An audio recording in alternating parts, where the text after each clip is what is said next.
Good morning, friends. Today we'll start another new section. This is a third part of Parkinsonism. Let me show you. Today we'll see about the mechanism of action and how the dopamine is being circulated in the brain. And here I've drawn a diagram of brain which is indicating you different types of nucleuses present in it and which are used for different purposes. And let me finish off the diagram first and later we'll go to the mechanism of action. And here you can see different types of parts over here. I've indicated over here. So the first one over here is called as caudate nucleus. What it is called as? It is called as caudate nucleus. And just below the caudate nucleus, you can see three types of parts over here. Three different sections. One is triangle, the other two are rectangle shaped. So these are divided into both parts, that is left side and the right side. So whatever the picture is onto the right side, it is always has to be represented onto the right side. So both of them are there present here. So one, as I indicated over here, in one which is as one, this is called as caudate nucleus. And next we'll come to the second picture, which is numbered as 2 over here. So it consists of three parts. The first one is called rectangle. The second two are the first one is triangle.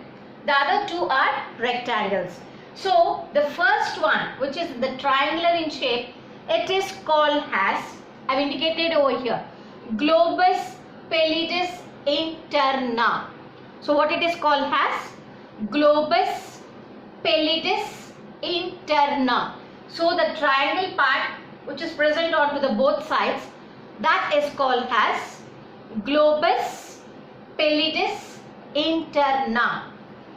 And just below your globus pallidus interna, you have one rectangle like structure over here. That first rectangle structure is called as globus pallidus externa.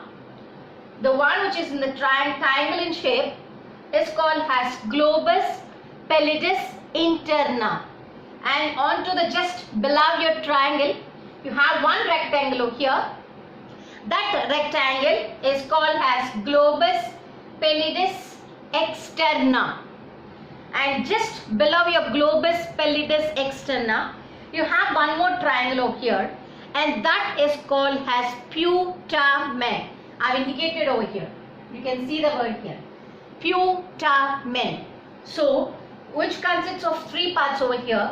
The first triangle is called as globus pallidus interna, globus pallidus externa, and the one is called as putamen. And all these three, that means the putamen, the globus pallidus interna, globus pallidus externa, in together, the three together is called as lentiform nucleus. What it is called? It is called lentiform nucleus. You can indicate all the three parts over here in with one word, what is called as lentiform nucleus. And this lentiform nucleus and the caudate nucleus, both of them are called as basal ganglia. What it is called as? Both of them is called basal ganglia. So here we talked about two nucleuses or two regions of the brain. The first one is caudate nucleus, and the second one is called as lentiform nucleus, which can consist of three parts. This is called as globus pallidus interna, globus pallidus externa, and the one is called as putamen, right? And just below the midbrain, this position is called midbrain, and just midbrain, just beside the midbrain, you have two types of semicircles here. Two circles you have seen here. These are called as thalamus. When it consists of two, they are called as thalami because plural sentence. So you can indicate it as thalami. One is called as thalamus. The two are together called as thalami. So the midbrain, which is in the center, and beside this midbrain you have two types of semicircular ball-like structures, and that is called as thalamus. And both are in plural sentence, it is called as thalami. Next, and just below your thalami, you can indicate two more points over here. I am indicating over here. Those 2 points, that means those two drop-like structures which are present over here, is called as subthalamus. Just beside your midbrain and below your thalami, you have a region called subthalamus. What it is called? It is called subthalamus, right? And just below your subthalamus, you can see the large structures over here. Large like structures. I am doing it in green color so that you can understand the color. The colors just below your subthalamus, you have a large pair bean-like structures, and those two are called as substantia nigra. What are those called? Those are called as substantia nigra. And this substantia nigra is a storage place of the neurotransmitter called as dopamine. As we are talking about the Parkinsonism, in the previous two sections, we told that this dopamine is much responsible for the causes of Parkinsonism. And now we are seeing the structure. What is that structure called? It is called as substantia nigra. Here I am indicating over here with a highlighter. This is called substantia nigra. So substantia nigra is a storage place of, or the synthesis place of, dopamine. And now this is the responsible one which is causative for the Parkinsonism. So whenever there is a deficiency of dopamine, always the substantia will be nigra will be darkened itself. Why? Because the synthesis is not taken place, and all the area is getting more and more darker than the other parts of the brain or the other nucleuses of the brain.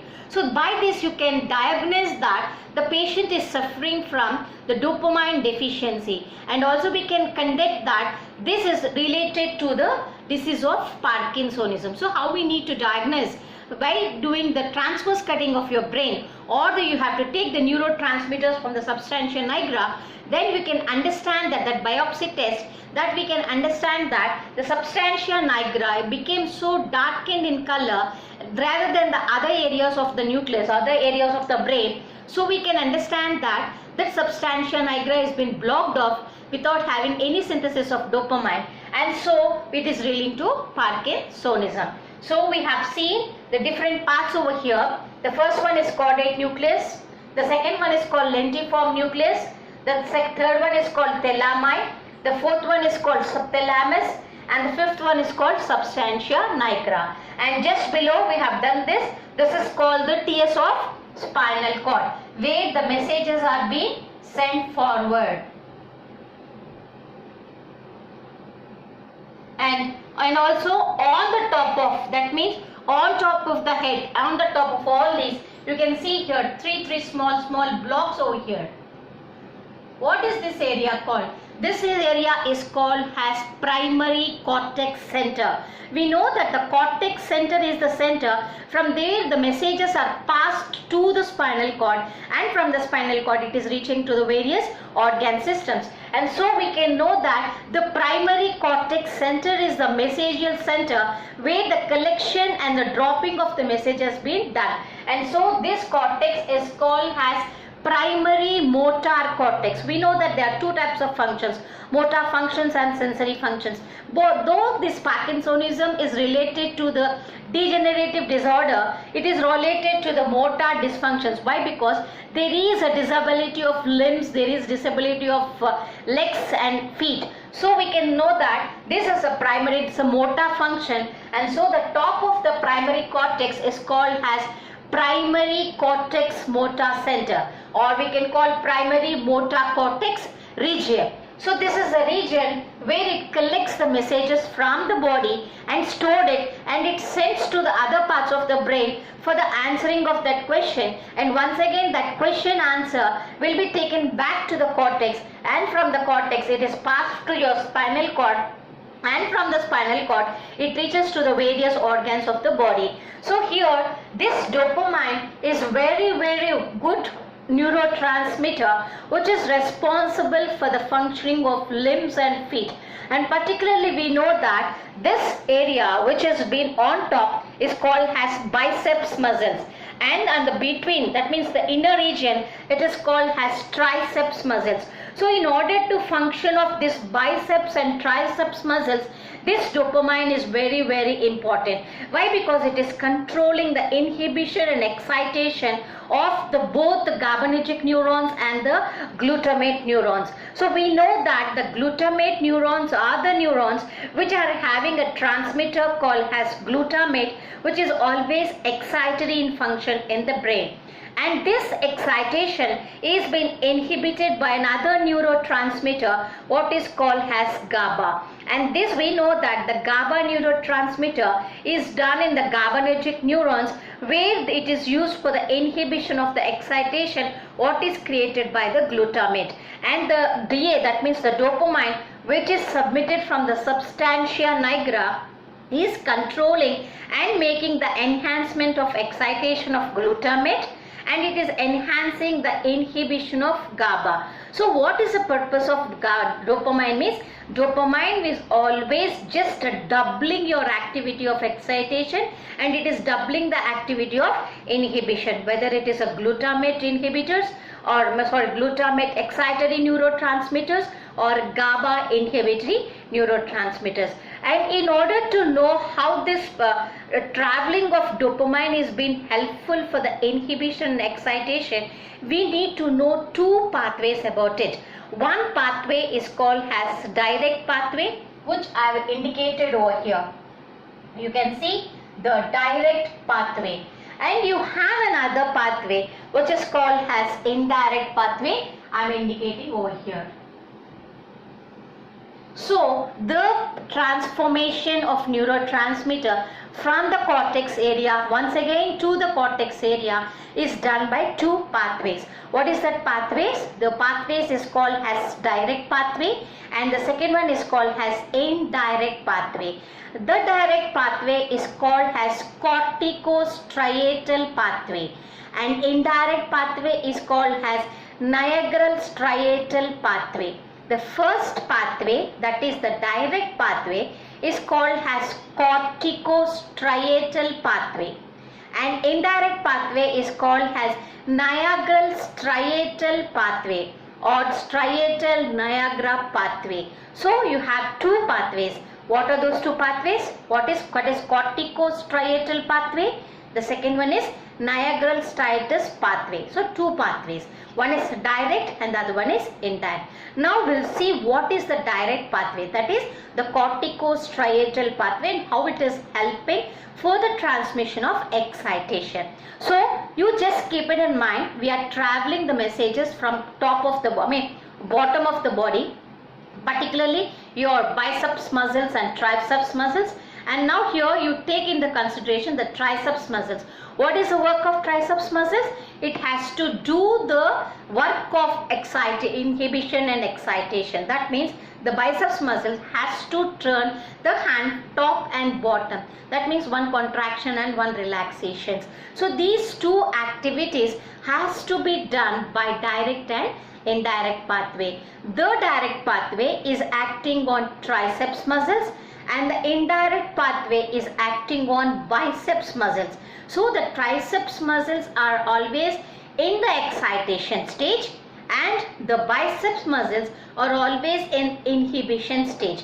That means the excitation is done by glutamate neurotransmitter of tricep muscles, and the inhibition is done by GABA neurotransmitter of GABAergic neurons. So two types of movements can be seen. One is the tricep muscles and the biceps muscles. So once you want to open or relax your hand like this, That means the tricep muscles is using for excitation. So if you want to get back once again your hand like this into the position, the bicep muscles are using, so which are present on top of bicep muscle. That means it is doing the inhibition.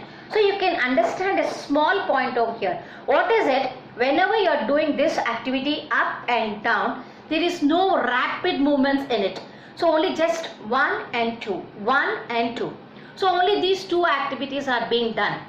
But if at all the dopamine, which is neurotransmitter, which is done in your substantia nigra, directly pouring its neurotransmitter into the direct pathway and indirect pathway, you can see the rapid movements of your muscles. How it is done? We can just finish off like this. You can do the rapid functions. So whenever you are doing this rapid functions, you can understand that the dopamine is doing its transportation onto the direct pathway and indirect pathway. That means one pathway is supported with the dopamine onto it. So dopamine is a neurotransmitter which is helping glutamate and GABAergic neurons in order to produce the rapidity of the movements, the speed of the movements, the uniformity of the movements. So this can be done by the dopamine. As I said here, the dopamine is a deficiency in Parkinsonism. So possibly you can see the sluggish movements of your feet, sluggish movements of your hands, and sluggish movements of all the parts of the body, particularly the eyes, the eyelids. Yesterday we were telling about that. Dysphagia, dysmonetia, hypomimetia. So these are different types of lessening functions because of dopamine deficiency. That means the substantia nigra has been, the production of neurotransmitter of dopamine is been lessly produced. Now we'll see. So you take into contact that the primary cortex, the first cortex, it receives its message from the spinal cord that it wants to make a movement onto the before. That means you have to take a hand before. So the cortex received its message. Now I am indicating you the message over here. This is a message to make one movement. That means the tricep muscles movement. So what happens? The primary cortex center is making its message directly to putamen. I have indicated over here. The primary cortex center, the motor cortex center, is sending its message to putamen. And once again, from the putamen, the message is sent to globus externa. Interna. From the putamen, the message is transferred to globus pallidus interna. And from the globus pallidus interna, the message is transferred to thalami. And from the thalami, it is being reached directly to the cortex after making its function to back to subprimary cortex. So this is called direct pathway. So once again I am repeating you, the message has been received from the muscles, that means the contraction of the limbs and the feet, and it is being received by the primary cortex center. And from the primary cortex center, the message is being transferred to putamen, nothing but lentiform nucleus, first part, what is called putamen. And from putamen, this message is transferred to globus pallidus interna. And from the globus pallidus interna, it is transferred to thalami. And from the thalami, the message has been received, and that message is being transferred to the primary cortex center, and directly it's sent to the spinal cord through the spinal cord area via traveling the midbrain, and from the spinal cord it is being sent to the tricep muscles that one contraction can be done.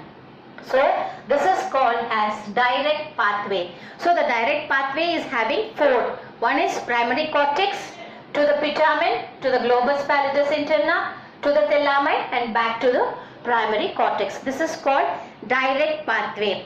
If at all we want the rapid movements of this tricep muscles, so what happens? We need to draw the neurotransmitter of dopamine into the direct pathway. So we know that the substantia nigra is the house of dopamine. So what happens? The dopamine is being transferred itself and pour its neurotransmitter into putamen. That means where the glutamate having its transactions over here, stimulations over here. So this is a glutamate neurons which is doing stimulation function, and from here to here the GABAergic neurons are being taken into position where the inhibition starts, and this inhibition and excitation will starts to the globus pallidus interna where the inhibition has been done and it started stimulating here. In the globus pallidus interna, the GABA has been more and more released. So more the GABA, more the inhibition, and from that inhibition more and more the message has been sent to the thalami. From the thalami it has to send to the cortex center by the stimulation of the body. That means it is understood that it started with stimulation, it is start in between you have inhibition, and also you have later the excitation. So the message of excitation has once again reached to the primary cortex center, and that cortex center is sending the message to the spinal cord so that your tricep muscles are being excited. So this is the first movement, and this is done by direct pathway, and we need to know that it has been increased like this. How it is increased? The substantia nigra, which is a storage of dopamine, is pouring its neurotransmitters onto the GABA, and that GABA is being more and more inhibited over here. I am indicating you the dopamine synthesis within red color so that you can understand.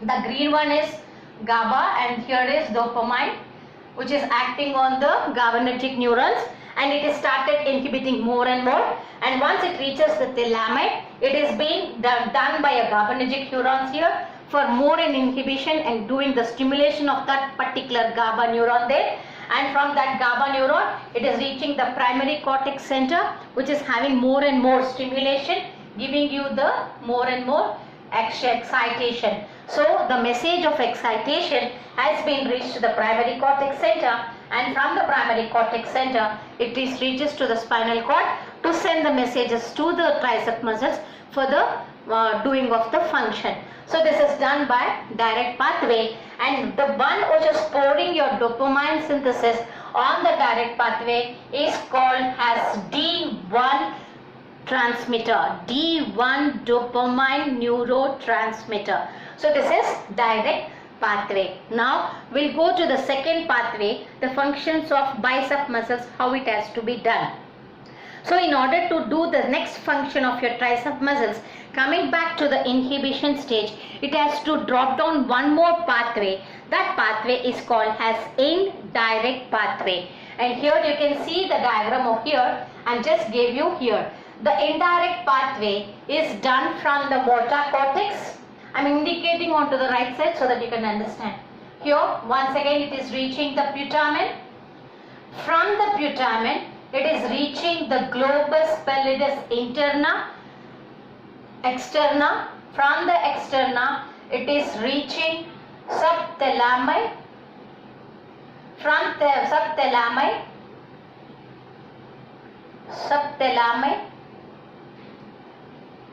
from subthalami it is reaching thalami, and from thalami it is reaching globus pallidus interna, and from globus pallidus interna it is reaching motor cortex.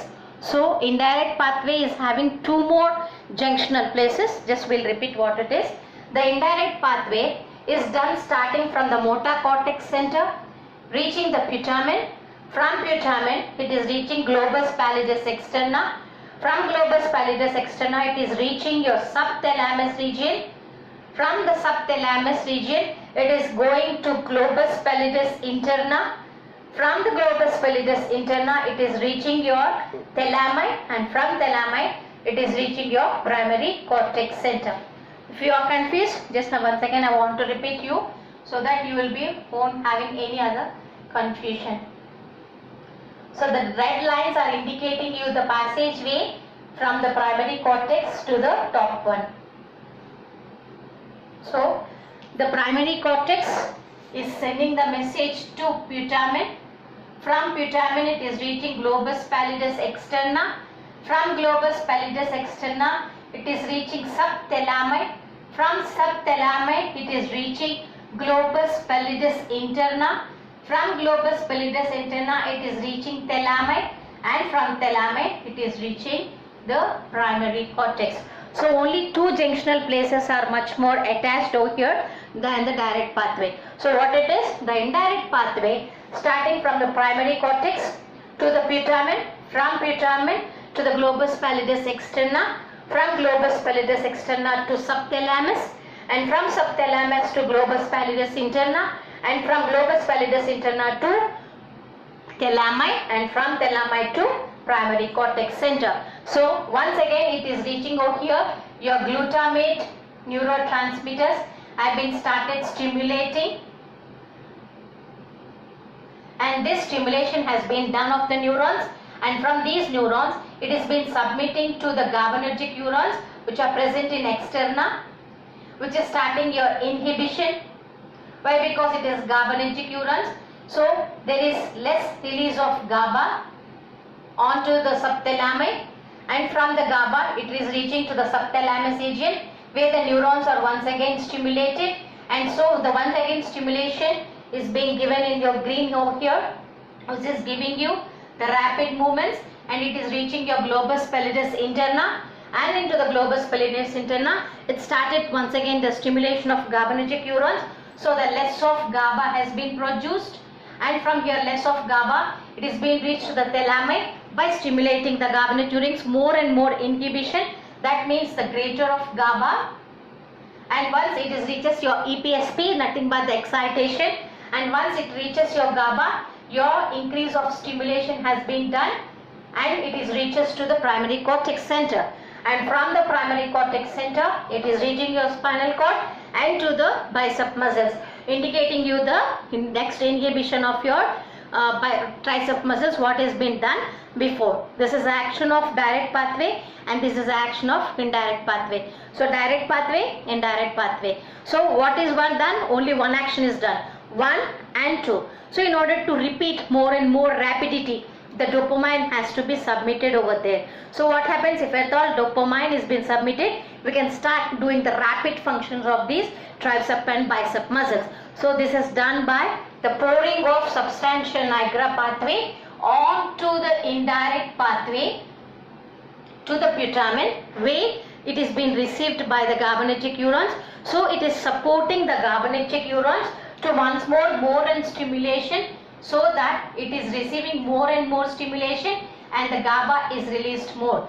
Once again, if GABA is released more, you have more and more inhibition, and after reaching your thalamic, it started stimulating your GABAergic neurons for the stimulation of GABA, giving you the IAPSP, and this from IAPSP it is going to the globus pallidus interna, where it is once again started stimulating. From the globus pallidus interna, it is reaching your thalamus region for one more stimulation, and also from the stimulation it has started receiving to the motor cortex, where the stimulation is trying to release more and more. So that means the dopamine is enhancing the work of GABAergic neurons and the glutamatic neurons, so that the rapidity and the progress and the speeding of your work will be done whenever it is needed. So it is a work of dopamine. And in between you have one more neurotransmitter into the putamen. So what is that neurotransmitter? This neurotransmitter is called as ACH. We know that ACH stands for acetylcholine neurotransmitter, and if you see the work of neurotransmitter, what it is doing, it is controlling the work of dopamine, and it is controlling the work of GABA, and it is controlling the work of glutamate into the putamen to do their own activities. So that is controlling all the three activities. So it is just doing the opposite actions of dopamine. So if at all the dopamine is doing the enhancement and excitations and inhibitions of both the glutamate and the GABAergic neurons, the anticholinergic, that means the acetylcholine drugs, will always try to inhibit that situation, so that there is a neutral pathway both of excitation and inhibitants. So this is the work of ACH. So if you see the putamen, you can see 4 types of neurotransmitters doing their job over there. The first one is glutamate, which is doing the excitation function and which is submitting onto the GABAergic neurons for the stimulation. Once the GABAergic neurons have been stimulated, it's starting the functions of inhibition, and the dopamine from the substantia nigra is pouring their neurotransmitters onto the direct pathway, that is the GABAergic neurons, to make the inhibition more and more enhancement, and from the inhibition it is going to the acetylcholine, which is doing just the opposite functions of dopamine, that is the controlling of your both excitation and inhibition and enhancement of both excitation and inhibition of the dopamine. So the dopamine is just controlled by ACH. So if you see in Parkinsonism, there are two main difficulties. What is that? It is decrease of dopamine, that means the substantia nigra has been collapsed, and also the increase of ACH. So if at all there is no control of dopamine, glutamate and GABA by the ACH, you can't see just the control of all these three. So what happens if at all there is secretions of more and more ACH, you are not able to control the three neurotransmitters.